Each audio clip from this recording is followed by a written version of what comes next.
नमस्कार मित्रांनो, मी अविनाश चौरे मराठी कट्ट्यावरती पुन्हा एकदा तुमचं स्वागत करतो। या ठिकाणी नवी मुंबई महानगरपालिकेमध्ये 620 पदांची या ठिकाणी जागा सुटलेल्या आहेत। तर ऑनलाईन फॉर्म कसा भरायचा, रजिस्ट्रेशन कसं करायचं हे सर्व आपण प्रोसेस या व्हिडिओमध्ये बघणार आहोत।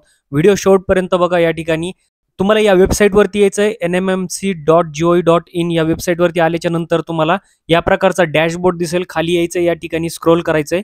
स्क्रोल केल्यानंतर बघा या ठिकाणी सरळ सेवा पदभरती 2025 ऑनलाईन अर्ज असं दिलेलं असेल, त्याच्यावरती तुम्हाला क्लिक करायचंय। क्लिक केल्याच्या नंतर या ठिकाणी बघा अशा प्रकारचं पेज ओपन होईल। नवी मुंबई महानगरपालिका विविध पदांची भरती 2024चं रिक्रुटमेंट यांनी दाखवलेलं आहे। तर यामध्ये बघा रेफर टू ॲडव्हर्टाइजमेंट या ठिकाणी केलं, तुम्ही जर याच्यावरती क्लिक केलं तर या ठिकाणी ॲडव्हर्टाइजमेंट ओपन होते। तुम्हाला या ठिकाणी आपल्या चॅनलवरती यायचंय। आल्याच्या नंतर या ठिकाणी बघा नवी मुंबई महानगरपालिकेचा या ठिकाणी आपण व्हिडिओ सुद्धा व्यवस्थित माहितीचा तयार केलेला आहे। तुम्ही त्या ठिकाणी जाऊन ॲडव्हर्टाइजमेंट चेक करू शकतात। या ठिकाणी बघा या पेजवर आल्यानंतर तुम्हाला या ठिकाणी काय करायचंय की या ठिकाणी ज्यांचं नवीन रजिस्ट्रेशन आहे त्यांनी क्लिक हिअर वरती क्लिक करायचं। या ठिकाणी बघा अशा पद्धतीचं पेज ओपन होईल। जे या ठिकाणी रेड या ठिकाणी स्टार मध्ये दिलेले असेल ते फील्ड सर्व भरणं अनिवार्य आहे। या ठिकाणी क्लोज करून घ्या। केल्याच्या नंतर या ठिकाणी बघा खाली हे सर्व दिलेलं आहे, तुम्हाला काय काय भरायचंय। ऍप्लिकेंटचं नाव असेल, जन्मतारीख, मोबाईल क्रमांक, ईमेल आयडी आणि ही जी वैयक्तिक माहिती आहे ती व्यवस्थित तुम्हाला बघायचं आहे। त्यानंतर आय ॲग्री वरती क्लिक करा आणि त्याच्यानंतर या ठिकाणी बघा अशा पद्धतीचा नोंदणीसाठीचा अर्ज ओपन होईल।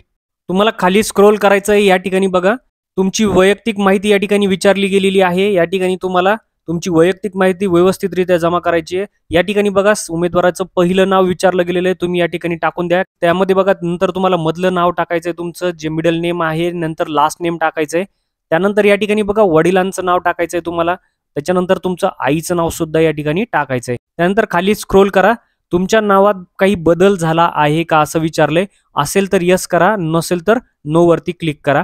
या ठिकाणी बघा डेट ऑफ बर्थ तुम्हाला व्यवस्थित टाकायची, याच्यावरती क्लिक करा। क्लिक केल्याच्या नंतर तुम्हाला वरती क्लिक करायचंय, याच्यावरती तुम्हाला इयर वरतीच क्लिक करायचंय। केल्याच्या नंतर या ठिकाणी बघा तुम्हाला तुमचा जन्म कोणत्या वर्षी झालेला आहे त्या वर्षामध्ये तुम्हाला क्लिक करायचंय आणि या ठिकाणी क्लिक केल्याच्या नंतर महिना सिलेक्ट करायचा आहे। महिना सिलेक्ट केल्याच्या नंतर तुम्ही डेट सिलेक्ट करू शकतात, त्यामध्ये तुमचं वय दिसून जाईल। त्यानंतर बघा खाली तुम्हाला स्क्रोल करायचंय। खाली बघा काय विचारलेलं आहे त्यांनी, लिंग विचारलेलं आहे, जेंडर या ठिकाणी क्लिक करा। मेल असाल, फिमेल असाल किंवा ट्रान्सजेंडर असाल तर या ठिकाणी तुम्हाला क्लिक करायचं। नंतर 10 डिजिट नंबर मोबाईल नंबर टाका। त्यानंतर कन्फर्म मोबाईल नंबर तोच आहे म्हणून पुष्टी करा। त्यानंतर अल्टरनेट मोबाईल नंबर असेल तर तोही या ठिकाणी करू शकतात, कंपल्सरी नाहीये। या ठिकाणी जो मेल आयडी तुमचा वापरात आहे तो व्यवस्थितरित्या या ठिकाणी टाका। कन्फर्म ईमेल आयडी पुन्हा एकदा ठिकाणी टाका आणि त्यानंतर बघा 10वीला असताना तुमचा जो सीट नंबर होता SSCच्या मार्कशीट वरती तो या ठिकाणी तुम्ही टाकून द्या। मॅट्रिक्युलेशन मंथ आणि इयर ऑफ पासिंग या ठिकाणी टाकायचंय, म्हणजे वर्ष आणि महिना या ठिकाणी तुम्हाला सिलेक्ट करायचा आहे। त्यानंतर तुम्हाला बघा या ठिकाणी एक्झाम सेंटर चॉईस नंबर द्यायचा। या ठिकाणी तुम्ही पहिलं 3 चॉईस दिलेले आहेत, त्यापैकी कोणताही तुमचा जो जिल्हा असेल त्याला चॉईस देऊ शकतात। सेकंड या ठिकाणी त्याच्यानंतरचा चॉईस द्या, जवळ असेल ते, आणि थर्ड याच्यामध्ये चॉईस द्यायचा आहे। त्यानंतर तुम्हाला या ठिकाणी ही टिप दिलेली आहे ती व्यवस्थितरित्या वाचून घ्या। तर याच्यावरती क्लिक करायचंय तुम्हाला। त्यानंतर जनरेट OTP करा। या ठिकाणी जो कॅप्चा दिलाय तो तुम्हाला भरायचा आहे आणि त्यानंतर सबमिट करा। तुम्हाला जो पाठवलेला OTP आहे तो तुमच्या मोबाईल किंवा ईमेल ॲड्रेसवर गेलेला असेल, क्लोज करा। जो OTP आलेला आहे तो या ठिकाणी प्रविष्ट करा। केल्यानंतर या ठिकाणी व्हॅलिडेट OTP वरती क्लिक करा। या ठिकाणी बघा OTP has been validated successfully असा मेसेज येईल, याला क्लोज करा। खाली बघा या ठिकाणी आय डिक्लेअरचं या ठिकाणी दिलेलं आहे, डिक्लेरेशन फॉर्म आहे तो, याच्यावरती क्लिक करायचं आहे बॉक्समध्ये आणि कॅप्चा या ठिकाणी एंटर करा। भरल्याच्या नंतर तुम्हाला रिव्हेरीफाय वरती क्लिक करायचं आहे।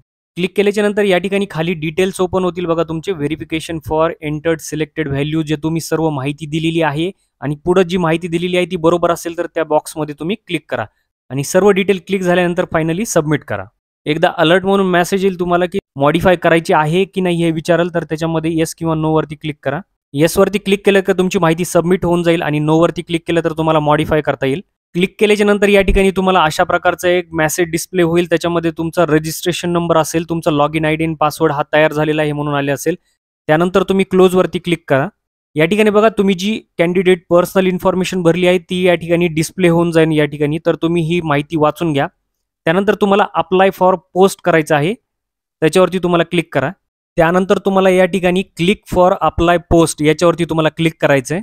क्लिक केल्याच्या नंतर या पद्धतीचं पेज ओपन होईल। या ठिकाणी बघा तुमची personal detail, additional detail, communication details, qualification and experience टाकायचं आहे। त्यानंतर डॉक्युमेंट आणि पेमेंट होणार आहे। यामध्ये आपण स्टेप बाय स्टेप प्रोसिजर बघणार आहोत। तर पहिली स्टेप आहे या ठिकाणी पदाबाबतची माहिती. या ठिकाणी बॉक्सवरती क्लिक करा. त्यानंतर अप्लाय पोस्ट पदाची निवड करायची. तुम्हाला या ठिकाणी क्लिक करायचे. क्लिक केल्यानंतर वेगवेगळे पद या ठिकाणी ओपन होतील. त्याच्यामध्ये तुमचं कोणतं पद आहे, कोणत्या पदासाठी तुम्ही अप्लाय करताय त्याच्यावरती क्लिक करा. त्यानंतर पोस्ट कोड ऑटोमॅटिक येऊन जाईल, ॲडव्हर्टाइजमेंट नंबर येईल आणि जाहिरातीचा दिनांक येईल. पुढची माहिती बघूया. या ठिकाणी बघा कॅन्डिडेटची पर्सनल वैयक्तिक माहिती असणार आहे. त्यामध्ये तुमचा रजिस्ट्रेशन नंबर येईल, या ठिकाणी ॲप्लिकेशन नंबर येणार आहे, तुमचं पूर्ण नाव येईल, त्याच्यामध्ये पूर्ण नाव लिहा. त्यानंतर वडिलांचं नाव लिहा, आईचं नाव लिहा, तुमची डेट ऑफ बर्थ व्यवस्थित लिहायची आहे तुम्हाला. लिंग या ठिकाणी चॉईस करायचं आहे. त्यानंतर बघा तुमचं 10वीचे जे सीट क्रमांक आहेत ते या ठिकाणी तुम्हाला टाईप करायचं आहे आणि पास झालेलं वर्ष आणि या ठिकाणी महिना सिलेक्ट करायचा आहे. या ठिकाणी बघा तुमच्या नावात जर काही बदल असेल तर यस करा किंवा नो वरती क्लिक करायचं आहे.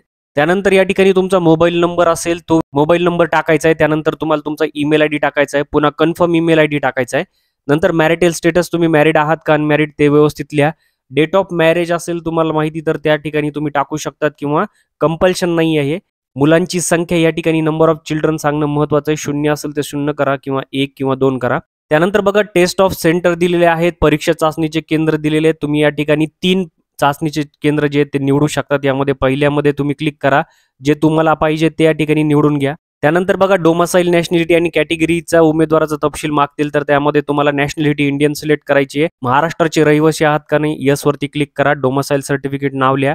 त्यानंतर बघा या ठिकाणी जारी करण्याची डेट लिहा आणि डोमासाईल प्रमाणपत्राचा अनुक्रमांक लिहा या ठिकाणी. त्यानंतर बघा या ठिकाणी जात प्रवर्गाची माहिती दिलेली आहे. यामध्ये तुमचं क्लिक करा आणि त्याच्यामध्ये तुमची जी कास्ट असेल त्याला या ठिकाणी सिलेक्ट करा. त्याच्यानंतर या ठिकाणी जात प्रमाणपत्र निर्गमित करणाऱ्या कार्यालयाचं तुम्हाला या ठिकाणी पूर्ण नाव लिहायचं आहे. त्यानंतर बघा कास्ट कॅटेगरी इश्यूड जात प्रमाणपत्र निर्गमित करण्याची डेट लिहा. जात प्रमाणपत्राचा अनुक्रमांक लिहा. त्यानंतर कास्ट व्हॅलिडिटी जात वैधता प्रमाणपत्राचा दिनांक लिहा. त्यानंतर बघा नॉन क्रिमिलियरची कॅटेगरी आहे. यामध्ये जे नॉन क्रिमिलियरमध्ये येतात त्यांचं या ठिकाणी प्रमाणपत्र जारी करणाऱ्या प्राधिकरणाचं नाव लिहायचं आहे, डेट टाकायची आणि त्याचा अनुक्रमांक लिहायचा आहे. अर्जदाराच्या शरीरावरील दृश्यमान ओळखीची खूण काही असेल तर लिहा, कंपल्शन नाही आहे. कॅन्डिडेट आयडेंटिटी प्रूफ या ठिकाणी दिलेला आहे. त्यामध्ये बघा पॅन कार्ड आहे, ड्रायव्हिंग लायसन आहे, ओळखपत्र आहे, आपले पासपोर्ट फोटो किंवा बँक खाता आहे. तर तुम्ही याच्यावरती जे असेल तुम्ही यस करा आणि त्याची माहिती आणि तुमचं पूर्ण नाव त्या ठिकाणी लिहा. या ठिकाणी बघा किमान एक ओळखपत्र तुम्हाला अनिवार्य आहे हे लक्षात घ्या. खाली तुम्हाला या बॉक्सवरती क्लिक करायचं आहे आणि सेव्ह आणि नेक्स्ट वरती क्लिक करायचं आहे. या ठिकाणी पुढची जी डिटेल आहेत यामध्ये विचारले गेले तुम्ही एम्प्लॉई आहात का नवी मुंबई महानगरपालिकेचे तर नाही म्हणून याच्यावरती क्लिक करा. त्यानंतर बघा तुम्ही नवी मुंबई महानगरपालिकेचे कंत्राटी कर्मचारी आहात का तर नाही म्हणून करा. त्यानंतर बघा 1991च्या जनगणनेचे कर्मचारी आहात का तर नाही करायचंय.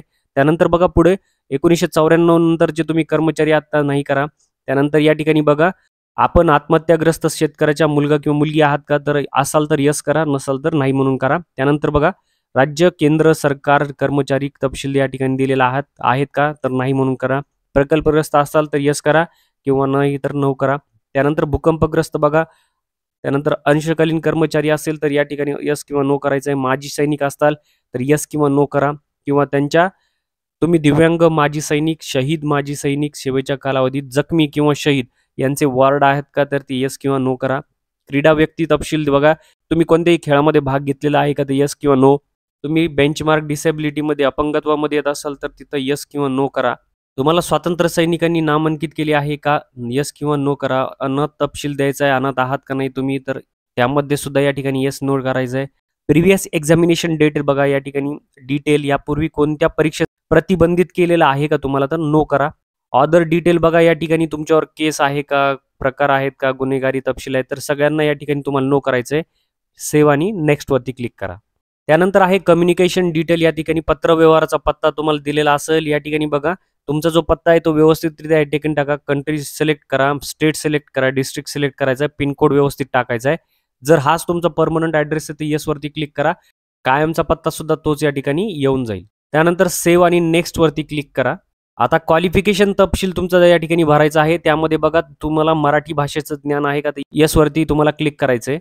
या ठिकाणी 10वीचा तुमचा तपशील लिहा. कोणत्या शैक्षणिक मंडळातून तुमचं झालेलं आहे, त्यानंतर कोणती शाळा आहे, पर्सेंटेज आहे का तुम्हाला CGPA किंवा ग्रेड मार्क्सनी दिलेला आहे. या ठिकाणी तुम्हाला प्राप्त गुण लिहायचे आहेत, मॅक्सिमम मार्क लिहायचे आहेत. पर्सेंटेज ऑटोमॅटिक येऊन जाईल आणि तुम्हाला या ठिकाणी वर्षही येऊन जाईल. त्यानंतर तुम्हाला डिप्लोमा झाला असेल तर तुमचा डिप्लोमा या ठिकाणी लिहून घ्या. त्याच्यानंतर कोणत्या इन्स्टिट्यूटमधून झाला आहे, पर्सेंटेज आहे का, CGPA आहे ते क्लिक करा. प्राप्त गुण टाका, मॅक्सिमम मार्क पर्सेंटेज येऊन जाईल आणि या ठिकाणी पास झालेला उत्तीर्ण महिना किंवा वर्ष टाकायचं आहे. सेम ग्रॅज्युएशनचा तपशील या ठिकाणी पदवी जी कोणत्या इंजिनिअरिंगमधून रिलेटेड प्राप्त झालेली आहे ती लिहा. कोणत्या संस्थेमधून पास झालात, कोणत्या वर्षी महिन्याला झालात, त्यानंतर गुणांचा तपशील या ठिकाणी लिहायचा आहे. मार्क्स ऑब्टेन, मॅक्सिमम मार्क्स आणि पर्सेंटेज येऊन जातील. त्यानंतर सेव्ह आणि नेक्स्ट वरती क्लिक करा. त्यानंतर बघा शेवटची प्रोसिजर आहे तुमची डॉक्युमेंट आणि पेमेंट. या ठिकाणी लक्षात घ्या तुम्हाला याच्यावरती क्लिक करायचं आहे. क्लिक केल्याच्या नंतर या ठिकाणी बघा कॅप्चर फोटोग्राफ आणि अपलोड फोटोग्राफ असे 2 सेक्शन ओपन होतील. तर यामध्ये तुमचं वेबकॅम या ठिकाणी ओपन होईल आणि त्यामध्ये तुमचा फोटो क्लिक करावा लागेल. अपलोड फोटोमध्ये तुम्हाला तुमचा फोटो अपलोड करायचा आहे. यामध्ये त्याचे डिस्क्रिप्शन दिलेलं आहे. 80 आणि 200 KB मध्ये असली पाहिजे तुमची फाईल. त्यानंतर तुम्हाला या ठिकाणी स्कॅन केलेली स्वाक्षरी अपलोड करायची. तर याच्यावरती क्लिक करा आणि स्वाक्षरी अपलोड करा. त्यानंतर 10वीचं मार्कशीट अपलोड करायचं आहे. त्याच्यानंतर तुम्हाला 12वीचं मार्कशीट अपलोड करा. त्यानंतर तुम्ही पदवी घेतलेली या ठिकाणी तुमचं सर्टिफिकेट अपलोड करायचं आहे. लक्षात घ्या तुम्हाला मार्कशीट अपलोड करू नका, तर तुमचं डिग्री झालेलं सर्टिफिकेट या ठिकाणी अपलोड करायचं आहे. त्यानंतर तुम्हाला डिप्लोमा झालेलं सर्टिफिकेट अपलोड करा. त्यानंतर बघा या ठिकाणी डोमसाईल अपलोड करायचं आहे. नंतर जातीचं प्रमाणपत्र, नॉन क्रिमिनल अपलोड करा. लहान कुटुंबाचं प्रमाणपत्र या ठिकाणी तुम्हाला क्लिक करायचं आहे हिअर वरती. अशा पद्धतीचा नमुना येईल. ह्याची तुम्हाला प्रिंट काढायची आहे. प्रिंट काढून तुम्हाला हाताने तुमची सर्व माहिती लिहायची आहे. त्याचा फोटो काढायचा आहे. फोटो काढून या ठिकाणी तुम्हाला याच्यावरती जाऊन अपलोड करायचा आहे. त्यानंतर बघा खाली तुम्हाला पॅन कार्ड सुद्धा तुमचं अपलोड करायचं आहे आणि इतर डॉक्युमेंट असतील तर करा, नाही तर राहिलं तर नाही केलं तरी चालेल, ऑप्शनल आहे ते. या ठिकाणी बघा खाली तुमचं नाव आलेलं असेल आणि पेमेंट असेल दिलेलं. त्यानंतर तुम्हाला खाली स्क्रॉल करायचं आहे. या ठिकाणी बघा घोषणापत्र दिलेलं आहे. प्रत्येक याच्यावरती तुम्हाला बॉक्समध्ये टिक करायचं या ठिकाणी आणि त्यानंतर बघा तुम्ही प्रिव्ह्यू वरती जर क्लिक केलं तर प्रिव्ह्यू येईल. तुम्हाला पूर्ण जो फॉर्म आहे तो या ठिकाणी चेक करून घ्या. एकदा सबमिट केल्याच्या नंतर पुन्हा सबमिट होणार नाही आणि फायनल जे आहे तुम्हाला ते पेमेंट करायचं आहे. तुमचं पेमेंट ऑनलाईन झाल्याच्या नंतर तुमचा फॉर्म हा कंप्लीट झाला आहे. तर अशा पद्धतीने मित्रांनो या ठिकाणी तुम्हाला तुमचा फॉर्म जो आहे टोटल तो भरायचा आहे. अशाच महत्त्वपूर्ण अपडेटसाठी किंवा माहितीसाठी चॅनलला अजून तुम्ही सबस्क्राईब केले नसेल तर सबस्क्राईब करा, लाईक करा आणि शेअर करा. भेटूया पुढच्या व्हिडिओमध्ये. तोपर्यंत जय हिंद, जय महाराष्ट्र.